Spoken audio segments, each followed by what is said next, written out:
Hello, Dave here. In this video, I'm going to show you how to edit your automated property alerts. Now, in a separate video, I already showed you how to set up clients on a property search. These are automated property alerts. So these are the ones if when a buyer signs up to your website, it pulls their information, what they're searching for, and sets them up automatically. Now, I don't tweak that, but if you want to, I'm going to show you how in this video. Now, before we get started, I have to ask, please like and subscribe and share. Sharing is caring. All right, so here we go. We're going to go up to settings. You're going to scroll down to see auto property alerts. Now, these are the three things that I went over all of these three in three separate videos earlier in the series. Go ahead and watch them if you haven't. But these are going to be, if you edit here, this will be your template for any future lead that gets added in or comes to your that registers. So just so you know you're doing this, make sure it's enabled. If this is not clicked, then what happens is when a lead signs up, a buyer, and they start looking for houses, they won't get the automated one. So I'm at that set. I don't exclude anything. I don't exclude pipelines. Of course, for property status, you want them active, but you can select coming soon as well. In Minnesota, we have that, so I want to select that. Days listed. Doesn't I keep any, but if you want to, really hone it in, make it more enticing, there you go. Open house only, make sure that's no. If it's yes, then they're only going to see properties with open houses. Frequency, I highly recommend do it daily. Especially if until you actually connect with the lead, set it daily, and then you pick the days that you want it to go out. So I'm going to do mine every day of the week.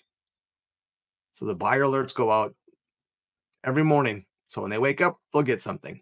And this means right here is when the lead registers, do you want the property alert to be sent out immediately, 24 hours later?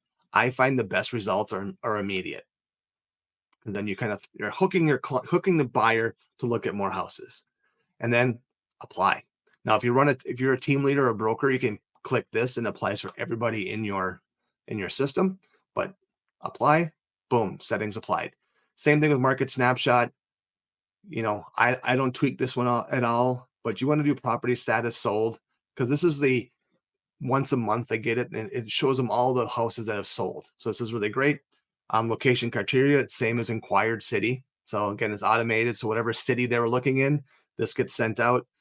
Frequency, if I don't talk to them first, they get it weekly. But I'm going to set mine to bi-weekly, and they're going to get it on, let's say, Monday morning. So they wake up, they get this, apply, boom. And lastly, market reports. This is just once a month, they get everything, and it's just showing them what has happened in the month, actives closed, it's a gauge of what the market is for that specific city. So again, make sure it's enabled. I don't touch this one, and I keep it as monthly. And then I'm not going to apply it. So there you go. That's how if you're going to modify auto property alerts. And remember, you can modify them once a lead signs up. You can go back into that specific lead's account and modify these afterwards too. But this is going to be for your template. So any lead that signs up, these three things I just showed you are going to be the automated ones that kick in for those people. If you have any questions, let me know. Like, share, subscribe, and I hope you have a great day.